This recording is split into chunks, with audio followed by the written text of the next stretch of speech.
नमस्ते दोस्तों, स्वागत है आपका द फैक्ट्स बिहाइंड में। मैं हूं आपका भी आलम। डोनाल्ड ट्रम्प बौखला गया है, भी बोल रहा है।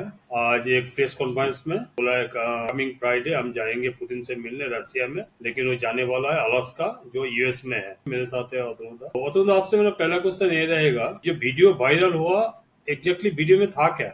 अब तक देखा अगर जाए तो जियोपॉलिटिक्स में बहुत सारा चेंजेस आ रहा है। जैसे हम लोग देख रहे हैं दुनिया भर में, और हम लोग तो हर रोज डिस्कस कर रहे ही ट्रम्प को लेके।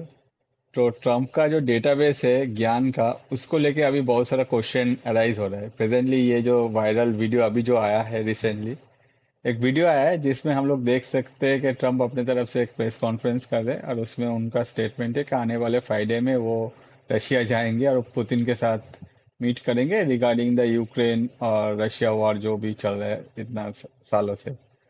तो हर कोई जो है, हर कोई ये सुन के मतलब थोड़ा सा सोचा कि भाई ट्रम्प जो है उनका क्या पहले से जो प्लानिंग था या फिर जो भी उनका प्रोग्राम था कि भाई अलास्का में जाके वो पुतिन से मिलेंगे। अलास्का जो है और रशिया का एकदम नियर बाय लोकेशन है। एक टाइम में रशिया का हुआ करता था, उसके बाद यूएस ने इसको ले लिया था।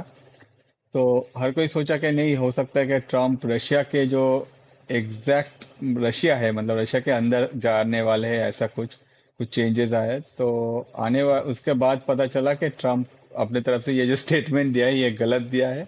और अगर हम लोग ये वीडियो जो वायरल हुआ है इसको हम लोग ठीक से देखें तो हम लोग को ये भी पता चलता है कि आजू बाजू में जो भी खड़ा है वो लोग अपने तरफ से मन ही मन में बोले कि अरे सर आपने क्या कर दिया, ये आपने अलास्का को कैसे रशिया के टेरिटरी में डाल दिया, ये तो हम लोग पहले से ही ले लिया, यूएस का टेरिटरी में है। तो जो भी है, ये जो स्टेटमेंट आया है यूएस प्रेसिडेंट की तरफ से, ये स्टेटमेंट एक्सपेक्टेड नहीं था। क्योंकि अगर हम लोग देखें पास्ट जो जो बाइडेन थे ट्रम्प से, मतलब ट्रम्प का ये सेकंड टर्म से पहले, उनके तरफ से ये ऐसे कुछ बहुत सारा स्टेटमेंट आ रहे थे बिकॉज ऑफ उनके एज के वजह से, या फिर हो सकता है कि रिगार्डिंग कुछ भी इशू है उनका, health related issue. At that point of time दुनिया भर में अगर देखें तो यूएस जो प्रेसिडेंट जो बाइडेन थे उनको काफी क्रिटिसाइज किया जा रहा था कि इस एज में वो ये सब क्या कर रहे हैं या फिर ये करना नहीं चाहिए।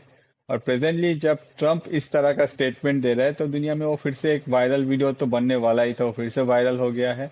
और दुनिया ये देख रहा है कि ट्रम्प को अपने तरफ से अपना जो कंट्री है, एक्सेप्ट दैट कंट्री, मतलब एक्सेप्ट यूएस, दुनिया के बारे में ज्यादा पता है, ऑन द अदर साइड अपने कंट्री के बारे में पता नहीं है। उनको ये पता नहीं है कि रशिया के तरफ से यूएस के साथ भी ट्रेड हो रहा है, जिसमें यूएस काफी सारा डिफरेंट टाइप ऑफ प्रोडक्ट जो है वो इम्पोर्ट करते हैं। वो उसमें बोलते हैं कि I will get back to you. On the other side Trump को ये भी पता नहीं है कि अलास्का कौन सा टेरिटरी में या फिर किस कंट्री में है। तो यही है मेजर जो इंसिडेंट अभी हुआ। और इसको लेके जो है वो बहुत कोई डिफरेंट टाइप ऑफ जो डॉट्स है वो कनेक्ट करने का कोशिश कर रहा है। और दुनिया में ट्रम्प का फिर से एक बार मजाक बन के रह गया है। ट्रम्प का ये वीडियो वायरल होने पे कोई इम्पैक्ट हुआ है? इम्पैक्ट तो हुआ है ना, हर कोई जो है दुनिया में, जो पूरा दुनिया आज के डेट में हम लोग को पता है कि जो शॉर्ट्स वीडियोस है या फिर जो मीम्स है उस पे चलता है।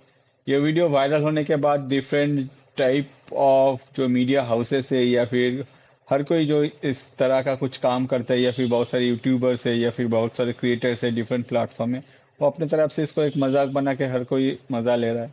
हर कोई ऐसा कर रहा है कि भाई यूएस प्रेसिडेंट होने के बाद भी अगर वो इस तरह का बात करेगा तो हर कोई इसका मजा तो लेगा, और दुनिया में वो फिर से एक मजाक बन गया है। क्या ट्रम्प ने इस पर कोई क्लैरिफिकेशन दिया है अभी? अभी देखिए ट्रम्प ट्रम्प है, उनको बस हर टाइम सुर्खी में रहना है। और वो तो यूएस प्रेसिडेंट है, वो क्लैरिफिकेशन नहीं देते, वो डिसीजन लेते हैं। भले ही उस डिसीजन के पीछे कोई वैलिड रीजन हो या ना हो, या फिर कोई लॉजिक हो ना हो, उनका जो मन है वो वही करेगा, वो वही बोलेगा। इसमें उसको क्लैरिफिकेशन का जगह में वो अपने आप को रखा ही नहीं है, वो उनसे ऊपर चले गए हैं। तो बस वही चल रहा है। आपको क्या लगता है, अगर इस तरह का कोई स्टेटमेंट अगर जो बाइडेन से मुंह से निकलता तो अमेरिकन मीडिया कैसे रिएक्ट करता? देखिए वो जो कहता है ना, जिसका लाठी उसका भैंस, तो वही जो बोल है तो वैसी ही बात है।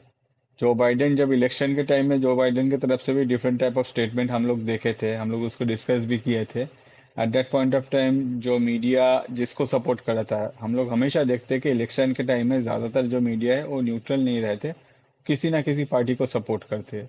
अब जो बाइडेन के टाइम में जब लास्ट यूएस इलेक्शन हुआ उस टाइम में जो बाइडेन के मीडिया थे वो अपने तरफ से चुप्पी साधा था। On the other side Trump जो एग्जैक्टली जो मीडिया रिपब्लिकन पार्टी को सपोर्ट करते थे वो लोग इसका मजा लिया है। आज के डेट में भी अगर देखा जाए, अभी तो इलेक्शन होने वाला नहीं है, इसलिए वेस्ट के जो भी जितने सारे मीडिया में जो भी है लोग अपनी तरफ से इसमें चुप है, क्योंकि पता है कि भाई जैसे भी हो जो भी हो ट्रम्प है उसके साथ रहना है।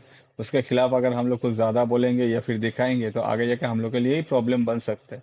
इससे अच्छा है भाई हमारे प्रेसिडेंट है जो भी बोल रहे हैं चुपचाप रहो। हाँ हम लोग को पता है कि 19-20 है, मगर उस पर ज्यादा ध्यान केंद्रित ना करके दूसरा जो भी न्यूज़ है उसको हम लोग ज्यादा हिट करते हैं अपने तरफ से। लेकिन अब अमेरिकन बहुत सारा मीडिया क्वेश्चन कर रहा है ट्रम्प को, अगर रसिया से क्रूड ऑयल लेने के लिए इंडिया के ऊपर सैंक्शंस लगेगा तो चाइना में क्यों नहीं? रीजन तो सेम है। कोई क्लैरिफिकेशन है इसका? ऑब्वियसली क्लैरिफिकेशन है। देखिए हम सबको पता है कि इंडिया के ऊपर जो भी सैंक्शंस ये यूएस डाला है, इसके पीछे हम लोग पहले भी डिस्कस किए थे। तो मेजर जो रीजन है वो है यूएस चाहता है कि इंडिया का जो मार्केट है उसको एक्सेस करना, या फिर इंडिया के ऊपर ज्यादा प्रेशर क्रिएट करके ट्रेड डील करना जिसमें इंडिया का डेयरी मार्केट हो या फिर एग्रीकल्चर जो मार्केट है उसमें यूएस को एंट्री चाहिए। साथ ही साथ यूएस चाहते हैं कि अपना जो ये 5th जनरेशन फाइटर जेट है वो भी इंडिया खरीदे, जबकि दुनिया में ज्यादातर कंट्री अभी ये जो ऑर्डर है ये अपने तरफ से कैंसिल कर रहा है यूएस के साथ। इसमें बहुत सारे कंट्रीज है। On the other side US इसको कैसे हाईलाइट कर रहे हैं, यूएस इसको इस तरह से हाईलाइट कर रहे हैं कि भाई हम लोग इंडिया के ऊपर जो टैरिफ इम्पोज किए इसके पीछे क्या रीजन है। उसके पीछे ये रीजन है कि इंडिया रशिया से क्रूड ऑयल खरीद रहा है और वही पैसे से रशिया जाके यूक्रेन में लड़ रहा है, जबकि हमसे भी ज्यादा जो ट्रेड करते हैं वो है चाइना। आज के डेट में अगर देखा जाए रशिया से सबसे ज्यादा जो क्रूड ऑयल है वो चाइना खरीदते हैं। ऑन द अदर साइड अगर हम लोग कोयला देखें, जो कोल है वो कोल भी रशिया से सबसे ज़्यादा जो है वो चाइना खरीदता है। ऑन द अदर साइड अगर हम लोग जो मतलब जो गैसेस है उसमें अगर हम लोग देखें तो उसमें यूरोपियन यूनियन भी इसमें ट्रेड करते हैं, यूरोप के डिफरेंट कंट्रीज भी इसमें बहुत सारे जुड़े हैं। सिर्फ यही नहीं, कुछ दिन पहले इंडिया गवर्नमेंट की तरफ से डेटा भी आया था जिसमें हम लोग देखे कि यूएस भी रशिया के साथ ट्रेड करता है। तो ये सब होने के बाद अगर इंडिया का नाम सिर्फ हाईलाइट किया जा रहा है तो नो डाउट ये तो बस एक प्रेशर क्रिएट करने के लिए ही है। On the other side question यही आता कि ये सब होने के बाद चाइना के लिए कोई टैरिफ नहीं क्यों, या फिर चाइना को इस तरह से क्यों ट्रीट किया जा रहा है। तो अभी एक इंटरव्यू आया था जेडी वांस का, तो उनसे जब ये पूछा गया at that point of time उन्होंने क्लियरली कह दिया कि भाई चाइना के पास यूएस का जो नीड है ये अलग है, या फिर चाइना के साथ जो ट्रेड करता है उसमें यूएस को बहुत सारी चीज़ों का ध्यान रखना पड़ता है, जिसमें उनके तरफ से ये बोला नहीं गया है कि एग्जैक्टली क्या प्रॉब्लम है। प्रॉब्लम यही है कि उन्होंने जो कहा है वो सच है, मगर वो एक पार्ट है। दूसरा पार्ट क्या है, दूसरा पार्ट ये है कि भाई जो रेयर अर्थ मैग्नेट है वो चाइना सप्लाई करता है। जैसे हम लोग को पता है दुनिया भर में जितना भी रेयर अर्थ मिनरल है उसका 85% ओनरशिप अभी तक जो डिस्कवर हुआ है वो चाइना के पास है, और चाइना अपनी तरफ से इसको सप्लाई करता है यूएस को। अगर चाइना के ऊपर ज़्यादा टैरिफ इम्पोज करता है तो चाइना ये जो सप्लाई है या फिर जो एक्सपोर्ट है ये बंद कर देगा, जो हम लोग ऑलरेडी देख लिए हैं। जिसके वजह से यूएस का हिम्मत नहीं है कि भाई चाइना से पंगा लेने का या फिर ये जो ट्रेड वॉर है इसमें कुछ ज़्यादा एस्केलेट करने का। कि आपको अगर ऐसा होता है तो तब क्या होगा, तब यूएस में ये अगर एक्सपोर्ट बंद हो जाता है तो यूएस के जितना भी बड़ा टेक्नोलॉजिकल जाइंट है या फिर जो भी इलेक्ट्रिक व्हीकल मेकर्स है उन लोग का जो फैक्ट्री है वो पूरा ठप पड़ जाएगा, उन लोग अपने तरफ से काम नहीं कर पाएगा। इसका इफेक्ट क्या होगा, इसका इफेक्ट है ये सारे जो बिजनेस टाइकून से डोनाल्ड ट्रंप के ऊपर चढ़ जाएंगे। On the other side US में अगर ये अवेलेबिलिटी बंद हो जाता है या फिर कम हो जाता है at that point of time price hike हो जाएगा, इन्फ्लेशन जो है वो बढ़ जाएगा, आगे जाके डोनाल्ड ट्रंप के खिलाफ पूरा यूएस में मोर्चा निकल जाएगा, जो कि अभी ऑलरेडी शुरू हो गया है। एक इसका जो इफेक्ट है ये हम लोग अभी भी देख सकते हैं, जिसमें अभी वाशिंगटन डीसी में इतना सारा प्रोटेस्ट हो रहा था। तो इसके वजह से ही चाइना को अलग से स्पेशल ट्रीट किया जा रहा है यूएस की तरफ से। On the other side India ऐसा कोई प्रोडक्ट यूएस में एक्सपोर्ट नहीं करता है, इसीलिए इंडिया के ऊपर छड़ी घुमाने का कोशिश किया जा रहा है, या फिर इंडियन मार्केट में यूएस का जो भी मतलब इंडियन मार्केट में यूएस का जो एक्सेस है वो करने का कोशिश किया जा रहा है इस तरह से। तो हम लोग देख रहे हैं 90 दिन के लिए छूट मिला चाइना को। कॉन्जिक्यूटिव 2 मंथ 2 बार आसिफ मुनी को बुलाया गया यूएस में डिनर के लिए, और आसिफ मुनी यूएस जाके इंडिया को धमकी भी दिया। इसके बारे में कुछ बोलिए आप।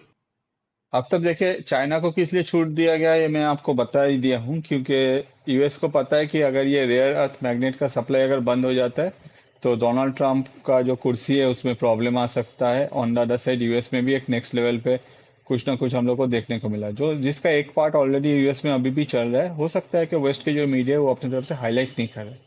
On the other side Asif Munir को जो बुलाया गया है, पहली बार जो बुलाया गया था उस टाइम में तो डोनाल्ड ट्रंप का एक कोशिश था कि भाई, अभी पीएम मोदी उस टाइम में कनाडा में थे, कनाडा से लौट रहे, पीएम मोदी को रिक्वेस्ट किया गया था कि आप आइए और मुझसे एक बार मिल के जाइए ट्रंप की तरफ से। तो उस टाइम में ये कोशिश था ट्रंप की तरफ से कि आसिफ मुनीर के साथ पीएम मोदी को एक बार बिठा देंगे और दुनिया में दिखाएंगे कि भाई ये जो ऑपरेशन सिंदूर हुआ था उसको मैंने ही स्टॉप किया था, और यूएस में जाके ये कंट्री पीएम मोदी के साथ आसिफ मुनीर का मीटिंग मैंने ऑर्गेनाइज किया, आगे जाके क्या मुझे नोबेल पीस प्राइज चाहिए। मगर उस बार पीएम मोदी हो सकता है कि दुनिया में पहली ऐसे कोई प्राइम मिनिस्टर है इंडिया के जो अपनी तरफ से बोल दिया कि भाई हम मुझे बहुत काम है, थैंक यू, मगर अभी मैं आ नहीं सकता हूँ। जिसके वजह से डोनाल्ड ट्रंप का जो भी उस टाइम में प्लानिंग था वो तो उस टाइम में नहीं हुआ था। ऑन द अदर साइड अगर देखा जाए, इस बार जो बुलाया गया है, इस बार यूएस का एक लोकेशन है, वहाँ ज्यादातर जो पाकिस्तानी है वहाँ जाके रहते, वहाँ एक मीटिंग ऑर्गेनाइज किया गया था जहाँ आसिफ मुनीर अपने तरफ से जाके जहर उगले। क्या किया उन्होंने उन्होंने कहा कि भाई अगर पाकिस्तान को कुछ होता है तो पाकिस्तान के पास भी इतना पावर है कि अपने जो न्यूक्लियर पावर है वो मैं दुनिया हम लोग दुनिया का एक पार्ट को खत्म कर देंगे। आगे जाके वो इंडिया को एज ए फरारी या फिर मर्सिडीज ऐसा कुछ कार कहा। On the other side Pakistan को बोला वो जो डंप का जो कार मतलब एग्जैक्ट ट्रक होते हैं ना जहाँ वो कचरा लिया जाता है, तो उससे अगर इंडिया टकराएगा तो किसका लॉस होगा। तो एक चीज समझिए, पहला तो है आसिफ मुनीर जो है वो पाकिस्तान के पीएम नहीं है, ठीक है, वो इलेक्टेड नहीं है। दूसरा है वो जाके यूएस का सॉइल को यूज करके इंडिया को इस तरह से बोल रहा है। On the other side Donald Trump इसको अपनी तरफ से सपोर्ट भी कर रहा है। और ये जो भाषण है आसिफ मुनीर का, ये उनका नहीं है, इनको उनका उनके द्वारा ये बुलाया गया है, किसी और का है। और स्पेशली अगर देखा जाए ये है यूएस का। मैं ऐसा क्यों बोल रहा हूँ, इसके पीछे एक ही रीजन है, यूएस चाहता है कि अपने तरफ से इंडिया के ऊपर और भी प्रेशर करके उनका जो टर्म्स एंड कंडीशन है जिसमें उन लोगों को डेयरी मार्केट चाहिए, उन लोगों को एग्रीकल्चर मार्केट चाहिए इंडिया का, उन लोगों को ये भी चाहिए कि हम लोग उनका F-35 खरीदे और ये ट्रेड डील हो जाए, जिसके वजह से आसिफ मुनीर को यूज किया जा रहा है अगेंस्ट इंडिया। और इसमें यह भी कहा गया है कि इंडिया के जो भी बिलियनियर्स है, जिसमें अगर हम लोग देखें अदानी जी है या फिर अंबानी जी है, उन लोगों को भी पाकिस्तान अपने तरफ से टारगेट करेगा। तो एग्जैक्टली टारगेट क्या करेगा, यही करेगा कि जामनगर में जो रिफाइनरी है जहां से हम लोग का पेट्रोलियम जो रिफाइन होता है, मतलब जो क्रूड आता है उसके बाद वो रिफाइन किया जाता है, उसके बाद उसको सेल किया जाता है या फिर एक्सपोर्ट किया जाए, उसको पाकिस्तान अपने तरफ से टारगेट कर सकता है। एक कुछ सोशल मीडिया में ऐसा कुछ आया था जिसमें एक साइड में रिलायंस के जो मुकेश अंबानी है उनका फोटो था और दूसरे साइड में एक कुछ उर्दू में लिखा था। कहा जा रहा है कि कुरान से एक स्टोरी उठाया गया था जिसमें कुछ ऐसा कुछ स्टोरी का पार्ट था कि कोई भी मतलब अगर सेना है उनके साथ अगर हाथी है तो हाथी के ऊपर अगर अटैक कर जाता है तो सेना का जो पावर है वो कम से खत्म हो जाता है। तो इस तरह से कुछ अपने तरफ से एक मतलब एक्सप्लेनेशन वो अपने तरफ से हाईलाइट करने का कोशिश किया गया था। तो जो भी है ये अलग स्टोरी है। ऑन द अदर साइड हम सबको पता है कि आज के डेट में पाकिस्तान का इंडिया के सामने क्या औकात है। एग्जैक्टली आसिफ मुनीर कुछ भी बोले मगर ये जो डंप ट्रक है वो तो अपने कंट्री को ही डिनोट कर रहे हैं ना ऐसे, जिसका अगेंस्ट में इंडिया ने भी अपनी तरफ से बोला है। उनको ये भी पता है कि इंडिया का कुछ भी जगह में कोई भी अटैक करने अगर पाकिस्तान सोचता भी है, उससे पहले पाकिस्तान का क्या हालत होगा, क्योंकि हम लोग को पता है कि ऑपरेशन सिंदूर जो ये खत्म नहीं हुआ है, ये पॉज मोड में है या फिर सीज फायर में है, ये कभी भी रिस्टार्ट हो सकता है। इंडियन गवर्नमेंट को ये बहुत ही अच्छी तरह से पता है प्रेजेंटली दुनिया जिस तरह से मूव हो रहा है उसमें कभी भी कुछ हो सकता है। और ऑपरेशन सिंदूर को लेकर इंडियन गवर्नमेंट पहले से बहुत ज्यादा अलर्ट में है। तो आसिफ मुनीर का ये स्टेटमेंट जो है ये इंडिया और पाकिस्तान का वॉर को डिनोट नहीं करता है, ये स्टेटमेंट यही डिनोट करता है कि जो ट्रंप अपने आप को सोचता है कि वो एलिजिबल है नोबेल पीस प्राइज के लिए, उनके कंट्री में एक दूसरा कंट्री का जो कि कंट्री के कोई इलेक्टेड प्राइम मिनिस्टर या फिर प्रेसिडेंट भी नहीं है, वो जाके अपने तरफ से पूरा साउथ एशिया के अगेंस्ट में जहर उगल रहा है कि भाई हम लोग के पास तो न्यूक्लियर बम है, हम लोग वहां ब्लास्ट कर देंगे। On the other side country like India जहां डेमो जो दुनिया का सबसे बड़ा डेमोक्रेसी जहां मेंटेन किया जाता है, उसके अगेंस्ट में जहर उगल रहा है। और ये जो है इसको सपोर्ट कर रहे हैं यूएस। अगर देखा जाए इसके अगेंस्ट में यूएस के भी बहुत सारे जो स्पेशलिस्ट है वो लोगों ने अपने तरफ से प्रोटेस्ट किया है। सिर्फ यही नहीं, बहुत सारे न्यूज जो रिपोर्टर्स है वो लोग भी अपनी तरफ से प्रोटेस्ट किया कि ऐसा कैसे हो सकता है, यूएस में ये सब क्यों एंटरटेन किया जा रहा है। On the other side Asif Munir को कहा जा रहा है कि भाई वो suited booted Osama bin Laden है। यूएस में ये कहा गया है। तो आप समझ सकते हैं कि आफ्टर प्रेजेंट कंडीशन क्या है, और यूएस इंडिया के ऊपर सिर्फ प्रेशर क्रिएट करने के लिए क्या क्या पैंतरा यूज कर रहे हैं, और जिसमें ये आसिफ मुनीर जो है वो एक बस टट्टू की तरह यूज हो रहा है। डोनाल्ड ट्रंप का ये वायरल वीडियो के ऊपर रसिया का कोई रिएक्शन आया है कुछ? ये रशिया का कोई रिएक्शन, रशिया ये सब डोनाल्ड, मैं पहले भी आपसे बोला हूँ कि रशिया जो है ये डोनाल्ड ट्रंप की तरह जो अपना लाइफ है वो सोशल मीडिया में नहीं काटते, या फिर पुतिन को भी देख लीजिए, वो लोग सोशल मीडिया में इतना सब कुछ नहीं करते। उन लोग को जो करना है वो एग्जैक्टली फील्ड पे करते हैं, ग्राउंड पे ज्यादा ट्रस्ट करते हैं। वो जब भी कुछ होता है, यूएस की तरफ से कुछ ज्यादा मूवमेंट होता है, तो रशिया अपना जो सिग्नेचर है वो यूक्रेन के ऊपर दिखा देता है कि भाई देखो मेरा, आपने ये बोला था, हम लोग ने ये करके दिखाया। On the other side Friday को मीटिंग होने वाला है, तो हर कोई उसके लिए वेट कर रहा है। तो आने वाले दिनों में डोनाल्ड ट्रंप ये जो जितना भी पोस्ट कर रहे हैं या फिर ये सब जो बोल रहे हैं, ये एग्जैक्टली ये हवा गर्म कर रहे हैं। मगर रशिया को ये सब जरूरत नहीं है। रशिया को क्या चाहिए ये पुतिन को बहुत ही अच्छी तरह से पता है। उनका जो टर्म्स एंड कंडीशन है वो अपने तरफ से सबके सामने रख देंगे। आगे जाके अगर डोनाल्ड ट्रंप उसको अफोर्ड कर पाता है तो सही बात है, अदरवाइज जो भी चल रहा था उसका नेक्स्ट लेवल हम लोग को देखने को मिल सकता है। तो दोस्तों, आज हमने देखा कैसे एक गलत स्टेटमेंट डोनाल्ड ट्रंप को ऑकवर्ड फील कर दिया।